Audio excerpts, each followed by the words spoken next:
It's Thursday, the 12th of October, 2023. Welcome to the Fast 5 Business News by Fear and Greed, where we give you the top 5 business stories you need to know in just 5 minutes. I'm Michael Thompson, and good morning, Sean Aylmer. Good morning, Michael. Sean, 5 stories in 5 minutes. Let's get going. Story number 1. The government will offer flights out of Israel from Friday for Australian citizens, providing a safe alternative for the more than 10,000 citizens either living or visiting there.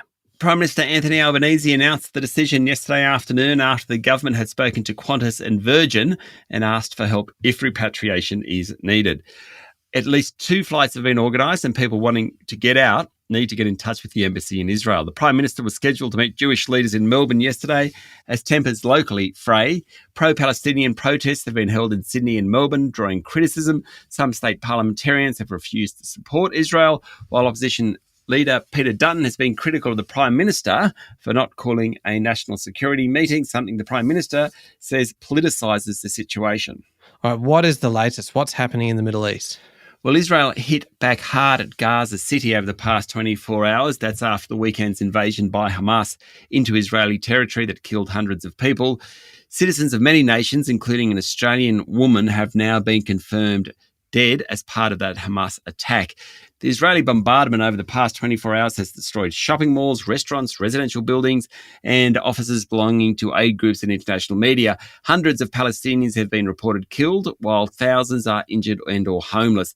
The US has sent armaments to support Israel, while the country has called up 360,000 reservists. Now, this is the largest mobilisation since the 1973 Yom Kippur War. All right, on to story number 2 now. And households spend more of their income on mortgage repayments than ever before. And Sean, according to the Reserve Bank, it's about to get worse. So mortgage repayments have risen to about 10% of disposable income, from 7% when the Reserve Bank began lifting interest rates. Their number refers to all households, including people without a loan. So forget the actual number so much. Focus on the fact that there's been such a huge jump from 7 to 10%, that's like a 40% jump, in the amount of disposable income that goes to the mortgage. Reserve Bank Assistant Governor Chris Kent yesterday said rising home loan repayments was slowing household spending and helping get inflation back to target. Now, the higher rates mean people can't borrow as much. They're also impacting the Aussie dollar. Put all that together and you have higher interest rates working to slow inflation. That's what's supposed to happen. That's good news. But you also have people stumping up records amounts to pay off their mortgage. A couple of other interesting facts out of yesterday. Early last year, about 40% of mortgages was fixed rate. That's come down to 20%. And the International Monetary Fund came out and said Australians pay a greater share of their income to mortgage repayments than any other advanced economy, Michael. Story number 3, Sean. The chair of Qantas, Richard Goyder, will step down, bowing to pressure from shareholders after copping months of criticism about the airline's performance. Now, Goyder is the blue chip director. He's chair of Woodside Energy, sits on the AFL Commission. He used to run Wesfarmers. Yesterday, he acknowledged that the national carrier hadn't done well enough and said he'll step down after next year's AGM. Yes, 13 months' time. What that does do is allow some continuity at the very top of Qantas, since it has a new CEO in Vanessa Hudson. It will also take some of the heat out of this year's AGM, scheduled for 4 weeks' time. But there has already been criticism that Goyder isn't going sooner. 3 other Qantas directors also announced their retirement. That'll all occur in the next couple of months. Qantas share price closed up around 2.5% yesterday. Story number 4, Sean. The Commonwealth Bank held its AGM yesterday, and the bank's support for the Voice referendum, well, it stirred up some shareholders. It did. Commonwealth Bank Chair Paul O'Malley said a $2 million contribution to the Yes campaign for a voice to Parliament is consistent with the bank's values. He said the board sees the Voice as a policy issue and the decision is consistent with Commonwealth Bank's long-term support of Indigenous communities. According to the Fin Review, there were about 200 shareholders at the AGM yesterday.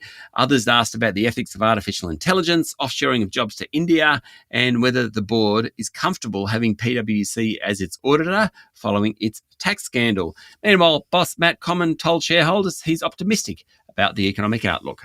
Okay, last one. Story number 5. The Swedish city of Stockholm plans to ban petrol and diesel cars in part of the city starting in 2025 in a bid to crack down on pollution.